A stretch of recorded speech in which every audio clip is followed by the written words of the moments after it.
Ang mga mahilig pong mag-alaga ng katawan ay siyempre nagkakaroon ng mga annual medical exams. Mahilig tayo ng mga physical test, blood test, stress test, x-ray ng mga chest natin at iba't ibang bahagi ng katawan. Siyempre inaalagaan. Pero hindi lang tayo katawan. The Bible speaks of a multifaceted personhood that makes up a total individual. 1 Thessalonians 5:23, may your whole spirit, soul, and body be kept blameless.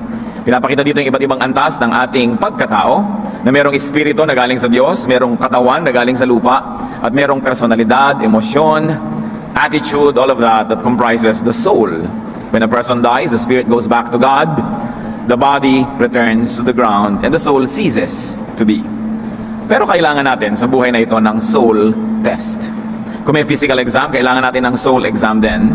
And so ang atin pong pag-aaral ngayon, para tuloy-tuloy tayong lumago at ating matamasa ang mga pagpapala ng Diyos at tayo maging pagpapala sa iba, a great and helpful soul test. Isang mahalaga, kailangan natin na pagsisiyasat sa sarili at nang malaman natin ang kalagayan ng ating kaluluwa o ng ating pagkatao, ng ating personalidad. Diyos namin sa langit, salamat sapagkat kayo Diyos na maunawain, mapagpatawad, maibigin. Patawarin niyo po kami sa mga kasalanan namin. Di lumilipas ang panahon na kami hindi nagkukulang. At kayo naman, Panginoon, ay lagi nagpupuno. Forgive us our sins, cleanse us, Father. Make us worthy to come into your presence. Not because we are worthy on our own, but because you forgive us, you restore us, you cleanse us. Enable us to see your face, to hold your hand, to hear your voice. At nawa, hindi lang kami magkaroon, Lord, ng knowledge, kundi magkaroon kami talaga ng spiritual experience. That we may not only increase in our accumulation of facts, but may we actually digest your word. In a spiritual way, it becomes our food so that it bears fruit in our lives. Patawarin mo kami, linisin, hugasan, at ngayon, paging tapatin na lumapit sa inyo, punan niyo po mga kakulangan namin, buksan na aming mata at tainga, at gawin yung taniman ng inyong mapagpalang salita ang aming puso. Nawa, Panginoon, payapain niyo aming loob, palakasin aming katawan, patalinuhin kami para lalo namin kayo maintindihan, and may you also protect us from all evil men and evil spirits, from all malicious works of darkness. Protect us, enable us to see you. In the name of Jesus our Lord, we pray. Sa amin ng Psalm 139 verses 23 to 24, search me, O God, and know my heart. Test me and know my anxious thoughts. See if there's any offensive way in me, and lead me in the way everlasting. Ito ang pagbubulay-bulayan natin at babalik-balikan na verses sa ating pag-aaral ngayon. Kung may heart test, merong mga angiogram, merong mga kung ano-anong ECG procedures, meron ding test ang Panginoon, at hindi lang yung physical heart ang pinag-uusapan, kundi yung ating spiritual heart. At ang unang hinihingi ng Psalm 139, search me, O God. Sa pambungad pa lang na salita na ito, ang umaawit ay handa na magpasuri. Handa siya na bulat-latin ang kanyang buong puso para malaman kung anong tama at ano ang mali. At ito ang unang attitude ng isang taong aasenso at gaganda pa ang paglagong espiritual. Search me, siyasatin mo ako, O Diyos. Dito pa lang makikita natin that God is the examiner. Sabi, search me, O God.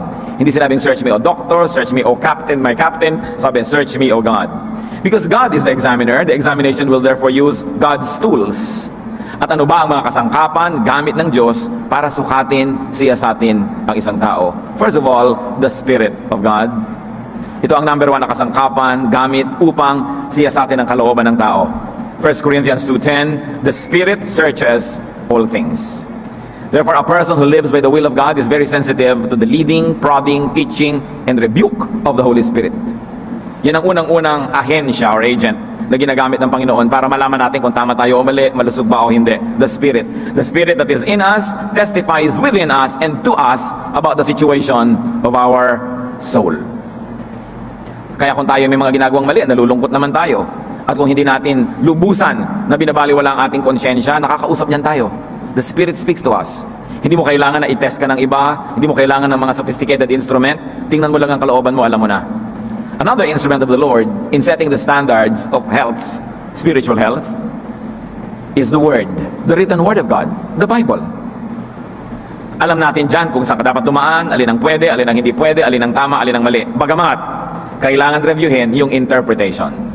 While the Word of God does not change, and it is always true, it is the scholarship of theologians, the scholarship of those who read and interpret the Bible that must always be checked. Laging tama ang salita ng Diyos, pero hindi laging tama ang interpretasyon at application ng mga tao. That's why sometimes the Word of God becomes oppressive because of poor scholarship, because of poor and faulty reading and application. Lalong-lalo kung ano yung mga tama sa isang kultura, ay i-apply mo bigla sa ibang kultura na mayroong mga ibang mga pananaw, mga bagay na hindi naman talaga moralidad, kundi cultural lang, kuminsan doon nagkakamali. At doon na-oppress sa mga tao because of faulty translation and faulty interpretation. But the Word is God's tool. Una, may espiritu ka na ng Diyos na nagbibigay ng test sa loob, tapos meron pa na nagbibigay ng test sa isip. Kung alam mo ang salita ng Diyos, alam mo kung ikaw'y lumilihis o sumusunod. 2 Timothy 3:16, all Scripture is God-breathed and is useful for teaching, rebuking, correcting, and training in righteousness. Pagka alam mo yung salita ng Diyos, kumpleto ka ng standard, kumpleto ka ng panukat para lagi mong nalalaman kung labis ka ba, kulang, o tama lang. And of course, we're also talking about the written law, which is enshrined in the laws of God. May isa pa pong tool ang Diyos, natural law. Because God is the author of natural law, we must also listen to natural law. Hanggat maaari, pinapakita natin kung ano yung likas, ano ang hiyang sa isang tao, ano ang likas, ano ang hiyang sa isang bayan, sa isang kultura, sa isang komunidad, sapagkat napakalaki ng chance na yung likas at hiyang, yun ang tama para sa kanila. Because we were designed by an intelligent God. Kaya merong mga hiyang at may mga tama para sa iyo na hindi hiyang at hindi tama sa iba. Halimbawa, sinasabi ng ibang pag-aaral ngayon na ang pagkain, hindi sinasabing tama sa iyo ang lahat. Kung tama ang gulay sa lahat, tama sa lahat. Kung tama ang karne sa iba, tama sa lahat. Because now there are studies that say that the best food suited to you is also suited to your blood type. So yung mga type O, sabi dyan, mabuti sa iyo ang mga karne. Yung type A, ganito ang mabuting pagkain sa iyo. Type AB, ganito, hindi combo pagkain, good for all. Kasi iba-iba ang naturalesa ng bawat katawan. So ganun din ang pag-absorb ng Bible sa iba't ibang kultura. Pag ito'y dinala na sa iba't ibang kultura, merong hiyang na translation, merong hiyang na interpretation na nakabubuti sa halip na nakakasama sa isang bayan. Kaya kinakailangan, tinitingnan mo, ano ba yung natural?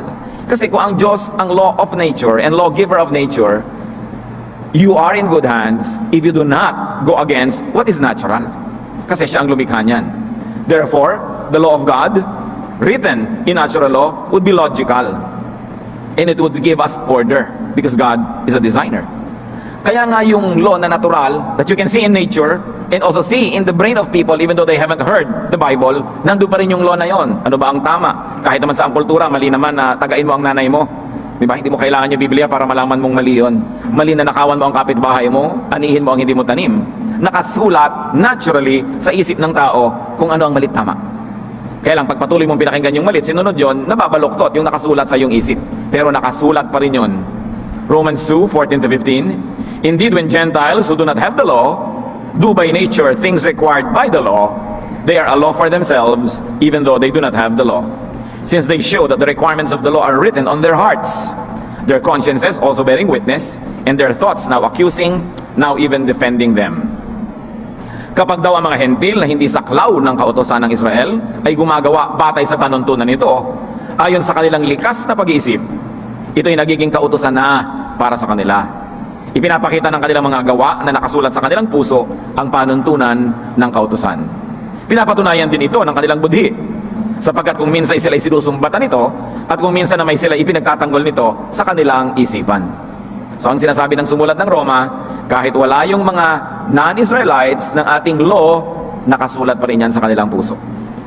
So titingnan mo lang kung anong sinasabi ng puso mo, masusukat mo na, tama ka ba o mali. Mas nagiging malinaw lang and more finely tuned if you now have verses and you have these chapters and you have these books of the Bible that tell you plainly what is good and what is not good. Another tool of God that we should never forget in assessing ourselves is social, legal, and formal law. Ito na yung mga batas na ginagawa ng tao. Pero ang batas naman na ginagawa ng tao ay nakabatay una sa batas na isinulat ng Diyos o kung hindi man sa batas na nakaukit sa puso ng tao kahit nabasa niya ang Biblia o hindi. Kaya halos lahat naman ng mga batas ng bansa pare-pareho eh. Huwag kang magnakaw, huwag kang pumatay, pare-pareho yan. 1 Peter 2:13-14, submit yourselves for the Lord's sake to every authority instituted among men, whether to the king as the supreme authority or to governors who are sent by him to punish those who do wrong and to commend those who do right.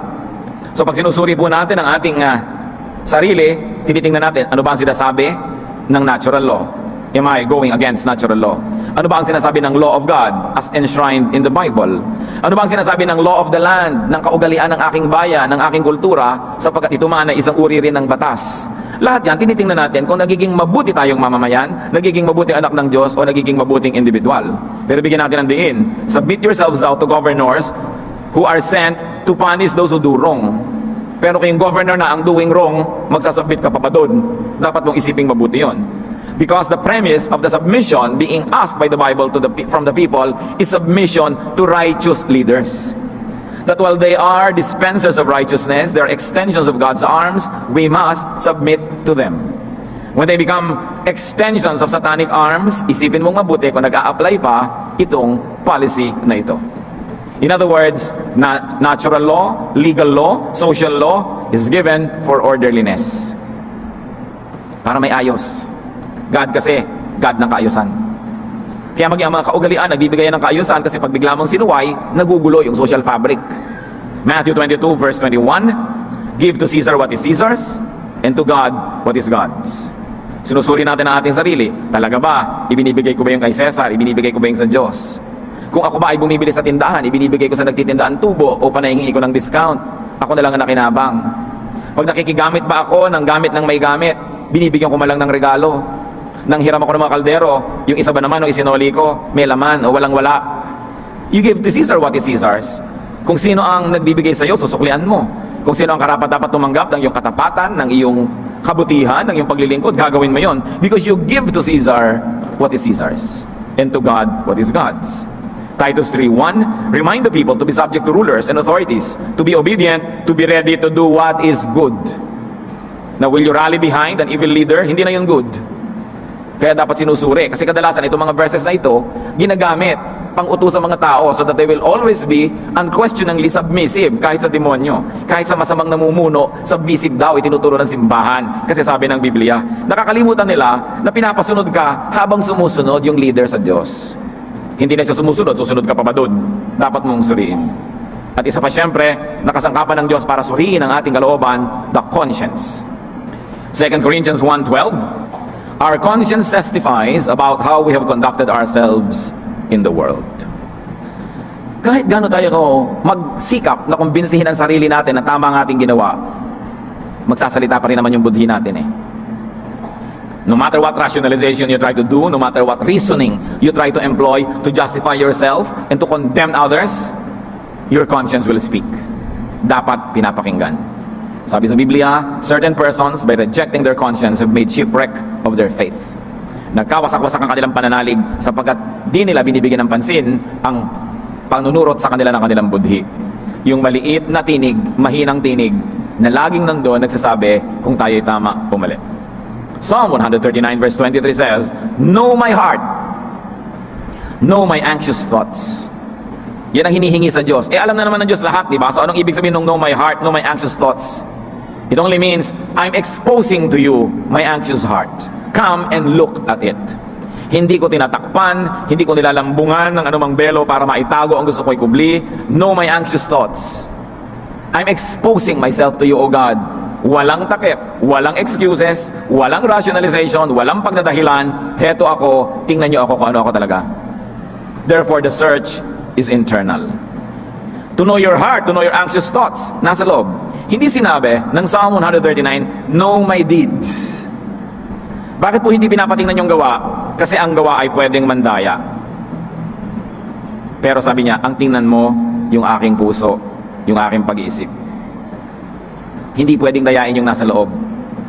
Kaya kahit anong makeup ang isuot mo, anong ganda ng yung damit, pag binigyan ka ng examination, ipinasok na yung mga instrumento sa kaloob-looban ng yung bituka, malalaman na ang tunay mong kalagayan.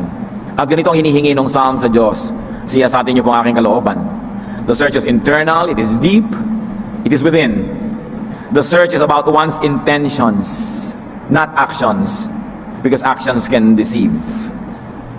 The search is about one's thoughts, one's kalooban at niloloob. At nandun ang Diyos, ang Espiritu niya sa ating kalooban, hindi pwedeng dayain. Bakit po pwedeng mandaya ang salita? Halimbawa, isa kang lalaking may asawa. Merong nagiging malapit sa iyo na isang office mate na babae.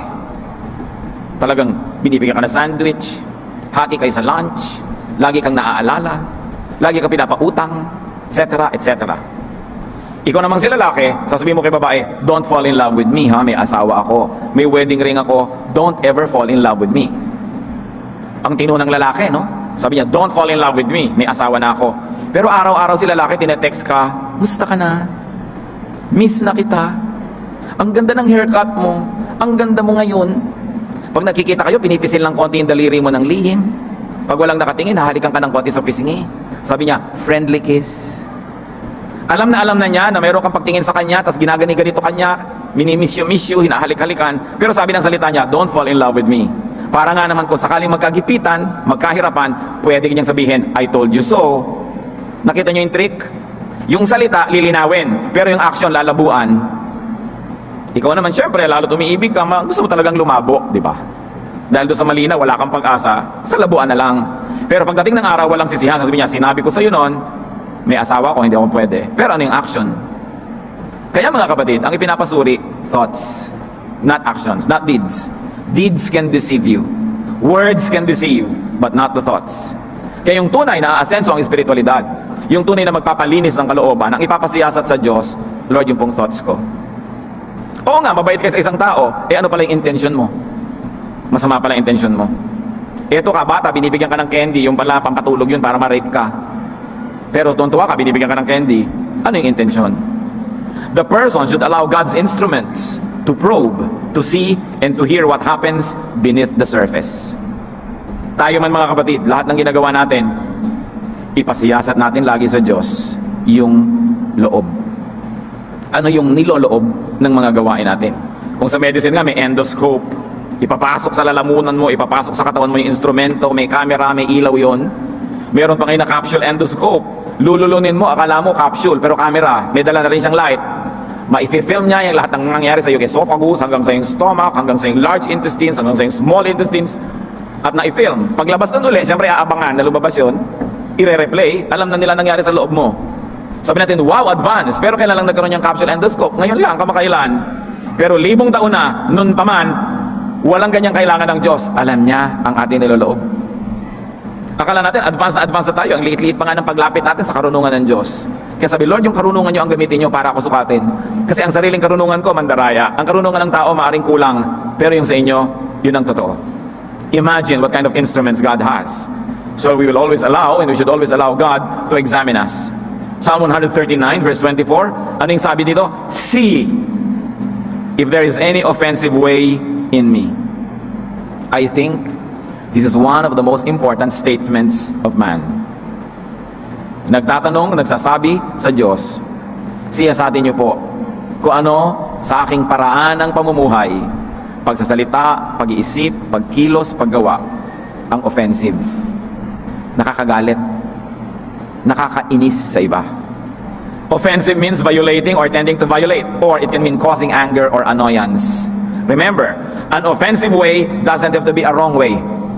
Even a right way, a right intention can be offensive if it causes anger or annoyance. Kanino offensive? First of all, Lord, test me if there's any offensive way in me that offends you. So, first of all, is it offensive to God? Naiinis ba ang Diyos? Nagagalit ba siya? Proverbs 15:26, the Lord detests the thoughts of the wicked, but those of the pure heart are pleasing to Him. Isipin nyo ang hirap na ginagawa at binibigay natin sa Diyos. Di ba pag nakakita ka na nakasimangot, nainis ka? Or at least, nahirapan ang loob mo, hindi ka man mainis. You are put at dis-ease. Pag nakakakita ka ng magaspang na ugali, rudeness, you're annoyed or you are angered. Pero at least, kahit galit sa'yo yung tao, pag ngumiti, tahimik ka na kasi hindi mo alam na galit sa'yo. Pero alam pa rin ng Diyos yun eh. If people put up a nice front, a smile, you're already put at ease. Pero ang Diyos, kahit anong smile ang ilagay mo sa mukha, maganda at polite na language, alam pa rin niya yung nasa puso. So do we minister to God?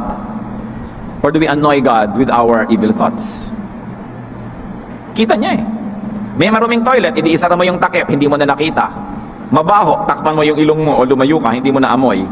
Pero ang Diyos is everywhere, di naamoy niya yun? God sees everything, di nakikita niya kahit may takip kasi kita niya nasa loob ng takip. We're talking about the heart. Kahit anong takip ang gawin mo, anong ganda sa labas, pag bulok yung nasa loob, bulok yung thoughts, we are annoying God. and we are causing anger because we are offensive to Him. 1 Chronicles 28:9, for the Lord searches every heart and understands every motive behind the thoughts. Kung maganda na ang ating mga action,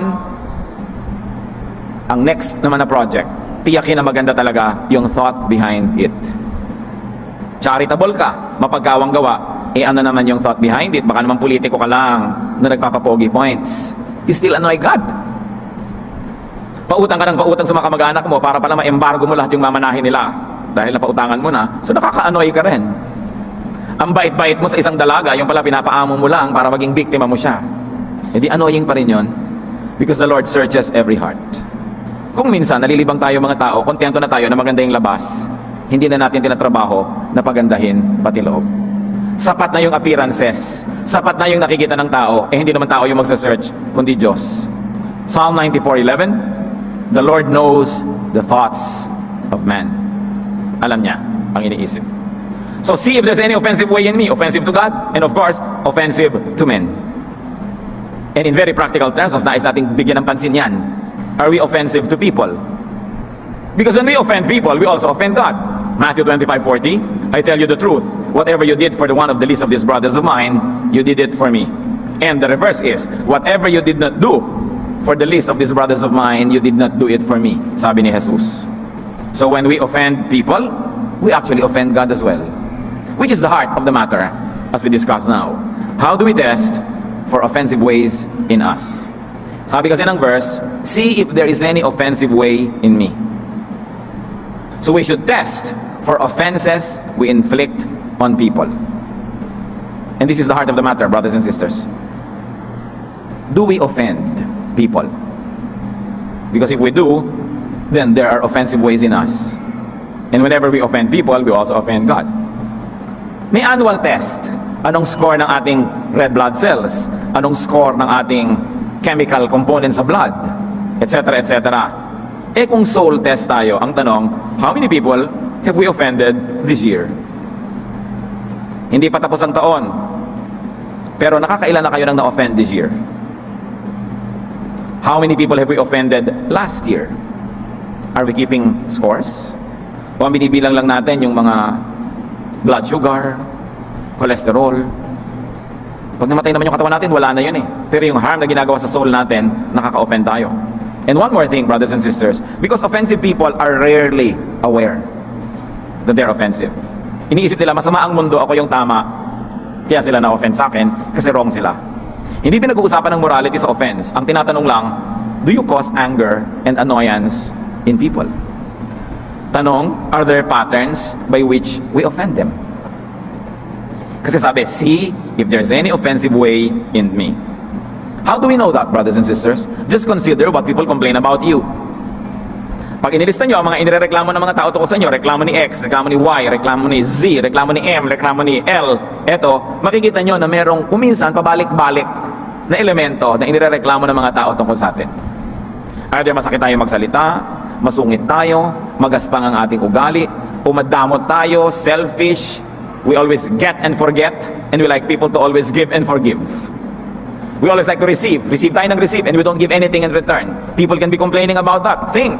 Yan ba ang reklamo ng magulang nyo sa inyo? Reklamo ng kapatid? Reklamo ng asawa? Reklamo ng anak? Ng pinsan? Baka totoong selfish kayo, ayaw nyo pa maniwala, reklamo na nga ng buong barangay yan. Kailangan nating tinitingnan. Very often, we dismiss people who quarrel with us, who dislike us, and who leave us as mistaken, as wrong, as evil. Therefore, we are unable to test our souls. Mag-review tayo mga kapatid, lahat ng na-offend sa akin, nagalit sa akin, nagtampo sa akin, ano ang ikinakagalit, anong itinipinagtatampo, hindi ko pwedeng sabihin na mali sila, lalo't lampas na sila ng 2 o 3. Kung isa, kaisa-isa sa buong buhay niya yung nagtampo, sinasabi ganun ka, baka mali siya. Pero kung 2 na yan, mag-isip ka na kapatid, 3, 4, 5, nako. Kailangan manahimik at isipin mo. Alangan namang nag-usap-usap sila na pareho sila na irereklamo tungkol sa iyo, kadalasan na hindi sila magkakakilala eh. Baka totoo na. If there is a pattern by which people are being offended by us, we should begin a thorough personal soul test. Yung iba mga ngatwiran, kasi mga mabababa ang rango nila sa office, natural magagalit sila sa akin kasi mahigpit ako. Yan ang isang pagbubulag-bulagan. Kasi kahit mahigpit ka at hindi ka nakakainis, hindi naman mainis sa'yo yung mga tao eh. Alam naman nila, may trabaho, may kailangang i-employ na gagawin. Okay, chinecheck mo yung mga late, pero paano ka nag-check? Okay, pinapagalitan mo, sinisito mo yung mga hindi nagde-deliver ng trabaho, pero paano mo ginagawa? Usually, hindi naman yung ideya na lalapit ka sa kanila ang ikinakainis ng tao, kundi paraan mo ng pagsasabi, paraan mo ng pag-handle ng mga bagay-bagay. An offensive way in us turns people off. And they turn people away. Nawawala ng gana sa'yo tao, maisipin mo, baka may offensive way in me. Lalo't dating may gana sa inyo, tapos nawala na, alangan ano yun, natulog siya, nawala yung gana niya sa'yo, o may ginawa ka talagang nakakawala ng gana.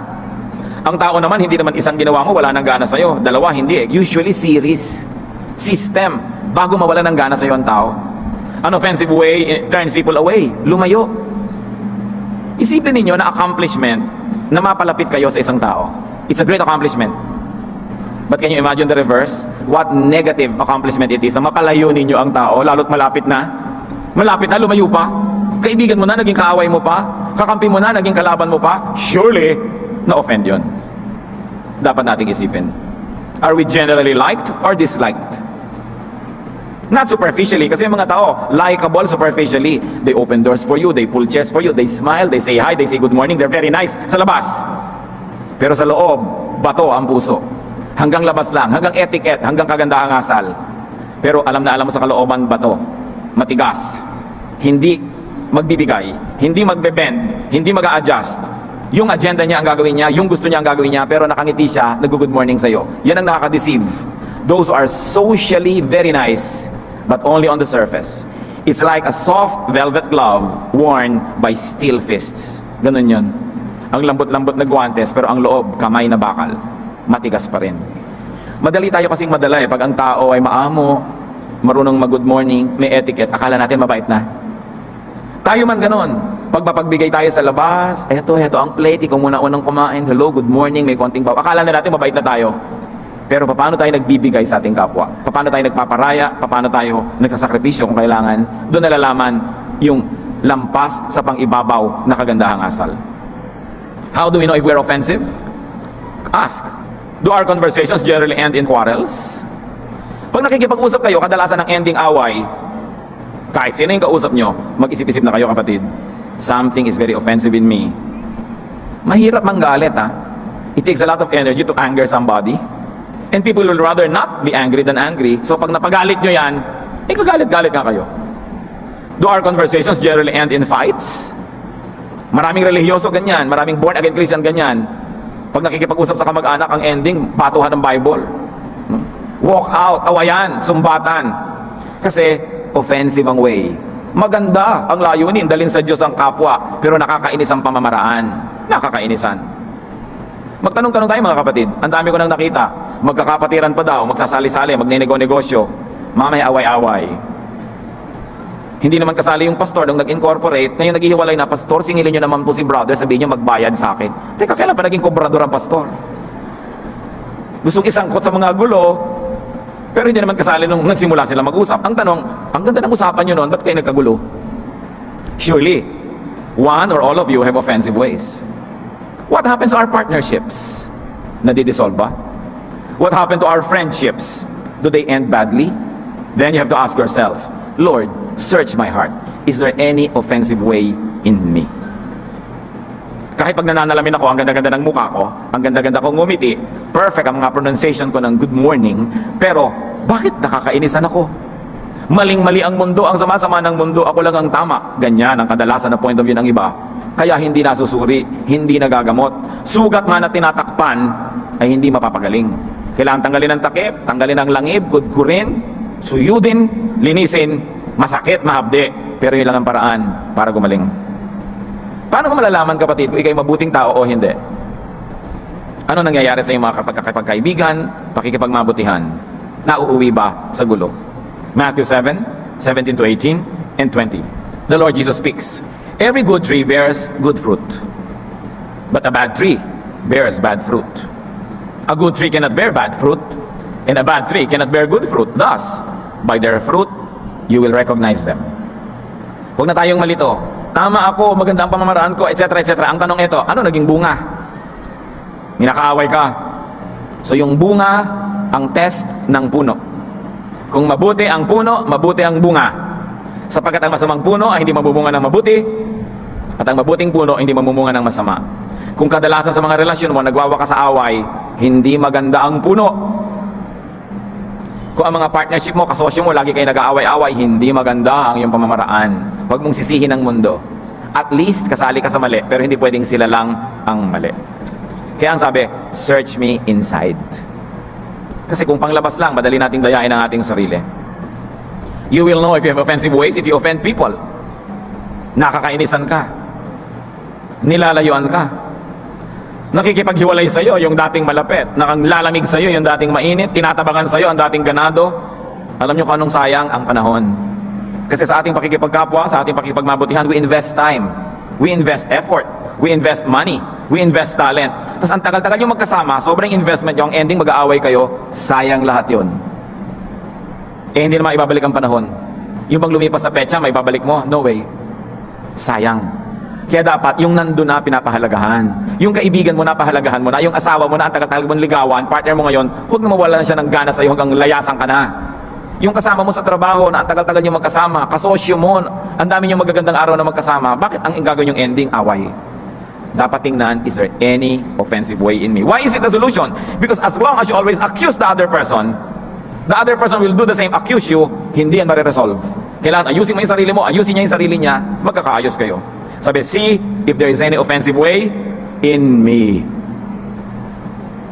Hindi tayo pumupunta sa Diyos, sabihin, Lord, tingnan niyo po kung may offensive way kay kapatid X, kay kapatid Y. Kung may offensive way sa nanay ko o sa kaibigan ko, sabi, Lord, show me if there is any offensive way in me. Inside me, in my thoughts, in my attitude. Mark 7:21 and 23. For from within, out of men's hearts, come evil thoughts. All these evils come from inside and make a man unclean. Malinis ba ang aking konsyensya? Deceitful ba ako? Nang-uuto ba ako? Do I lure people into my traps? Pasakay ba ako? Padama? Manipulative? Am I scheming? Dapat tinatanong yan sa sarili. Kasi alam naman yan ng Diyos eh. Bakit natin tinatanong? Hindi para sa Diyos. Para ma-review natin ang ating sarili. Romans 12:2, kung talagang gusto nating magbago, bumuti ang buhay, be transformed by the renewing of your mind. Then you will be able to test and approve what God's will is. His good, pleasing, and perfect will. Kung paulit-ulit na nakakaaway natin ang mga tao, paulit-ulit na hindi tayo nagugustuhan, paulit-ulit na inaayawan tayo, anong gagawin para baguhin yon? Baguhin ang paraan ng pag-iisip. We must change our style of thinking, and style of doing things. How can you renew your mind if you'll always justify yourself and demonize others? Talaga. Paano nga naman tayo magbabagong loob kung iba naman lagi ang sinisisi mo at kinukumbinsi mong tama ka? Hindi ka talaga magbabago kasi sa tingin mo tama ka eh. Pero makinig ka sa iyong konsyensya. Kahit yun hindi pinapansin, may tinig pa rin yun pag pinagsasalita. Malalaman mo kung anong natural, anong tama. That kindness should beget kindness. Na lahat ng nagtatanim dapat umaani. Yan ang law ng Bible. Lahat ng gumagawa ng mabuti dapat suklian ng mabuti. Anong sinusukli natin sa ating kapwa? Ephesians 4:22-24. You were taught, with regard to your former way of life, to put off your old self, to be made new in the attitude of your minds, and to put on the new self, created to be like God in true righteousness and holiness. Kailangan talikuran na ang dating pag-iisip at pamamaraan at ang harapin bagong paraan ng pag-iisip. Yung paraan na nakaayon sa kalooban ng Diyos, yung papasa pag tinest ng spirit, ng conscience, ng written law of God, ng natural law, yun. Yung natural, yung tama, yung nagbibigay ng kaayusan at kagandahan sa buhay. Ang Psalm 139:24 ends, lead me in the way everlasting. So it is God who leads. It is God's way that prevails. Luke 22:42, maging si Jesus may ibang gustong gawin pero sumuko rin sa Ama sa langit, yet not my will, but yours be done. So sabihin natin, ganito talaga ako ganitong ugali ko Yan nga ang dahilan kaya napapaaway ka lagi Yan nga ang dahilan kaya iniwan ka na ng asawa mo, nakakaapat na nang iwan sa'yo Yan nga ang dahilan kaya nakagalit mo na lahat ng tao. Kaya pagpipilitan mo pang, ganito lang talaga ako. Sabihin mo kay Lord, not my will, but yours be done. Not my style, but yours be done. That which is good, pleasing, peaceful and peaceable, that which is decent and kind, yun ang style ng Panginoon. Psalm 14:10, teach me to do your will, for you are my God. May your good spirit lead me on level ground. Sabi, lead me in the way everlasting. Ang ibig sabihin lang nun, I will follow. Following God is a choice. It's a decision that becomes an action. Lead me in the way everlasting. Kanina, lead. Tapos me, ngayon, in the way. Isaiah 55:9, as the heavens are higher than the earth, so are my ways higher than yours, and my thoughts than your thoughts. Sabi ng Panginoon. Yung thought naman niya talaga yung higher. Paraan niya man tama, ba't pa tayo makikipagtalo? Lead me in the way, meaning your way, the higher way. Noong tinatanong ni Jesus sa kanyang mga alagad kung iiwan siya ng mga alagad na ito, sa John 6:68, sabi ni Simon Peter, Lord, to whom shall we go? You have the words of eternal life. And even now we can quote that. Lord, to whom shall we go? You have the words of eternal life. To whose thought shall we subscribe but to yours? To whose ways shall we submit ourselves but to your way? It's the Jesus way, it's the Jesus style. The question that I like to leave to everyone is we always ask God, is there any offensive way in me? Magtatanong tayo sa Diyos, nakakagalit po ba ako? Nakakainis ba ako? May pamamaraan ba ako na nagpapalayo sa tao, nagpapalamig sa kanilang pag-ibig sa akin? And don't rationalize, don't excuse yourself, don't demonize others, but we must all take a look into our hearts. Unless the others are simply Pharisaic, then marahil tayo ang may kasalanan. Kung talaga namang sobra lang silang legalista, sobra lang silang moralista, na wala naman sa lugar, at bihira yon, kadalasan tayo ang may kasalanan. So soul search. Immerse yourself in the acidic water of self-examination and then emerge, ready to become new, to live again, to love and not offend people, especially those who care about you. Dear God, we ask you to examine our hearts. Lalong-lalo kung sa buhay namin, may isa, dalawa, tatlo na mahalagang tao na nawala ng gana, lumayo sa amin. Ipakita nyo nga po, Lord, kung ano yung aming pananagutan. That today when we hear your words, we don't harden our hearts. Hindi namin ipagpilitan. Huwag naming tanggihan ang tinig na nagtutuwid sa aming mga kalikuan. Kundi kami magkaroon ng malambot na puso, bukas na mata at isip, tanggapin ang pagtutuwid ninyo. Lord, we ask you to speak to each one of us. Ma-examine namin ang aming sarili. Sayang ang mga pagmamahal na mawawala. Sayang mga pagkakaibigan, ang pagiging mag-asawa, pagiging magkamag-anak, kung magkakalayo-layo ang tao because of our offensive ways. At kahit magsimula uli kami ng mga bagong mga relasyon, masisira lang uli kung hindi kami magbabago ng pamamaraan. Magbulay-bulay tayo mga kapatid. Kung sa palagay nyo, hindi para sa inyo ang message na ito, nagkakamali kayo para sa ating lahat yan. Kaya dapat tayo mag-isip. At lalong-lalo naman kung alam nyo para sa inyo yan, para sa akin, para sa ating lahat, pag-isipan. Hindi sapat naman alamin at makitang may dumi sa muka at pagkatapos ang tumalikod nang wala namang ginawa para ito linisin. We come face to face with God and we ask Him to examine us. Yumuko tayo sa Panginoon and ask the Spirit of God to examine us. Are there offensive ways in us? Sa paraan ng ating pagsasalita, pagkilos, pakikitungo?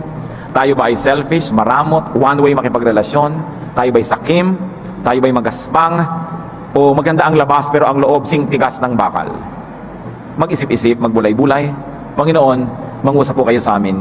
Gawin yung mabunga ang panahon na ito. Maging kapaki-pakinabang sa aming lahat. Lalo kami na madalas makainisan o madalas mapasuot sa gulo o layuan ng mga taong malapit na sa amin. Bless your people. Speak to us in silence.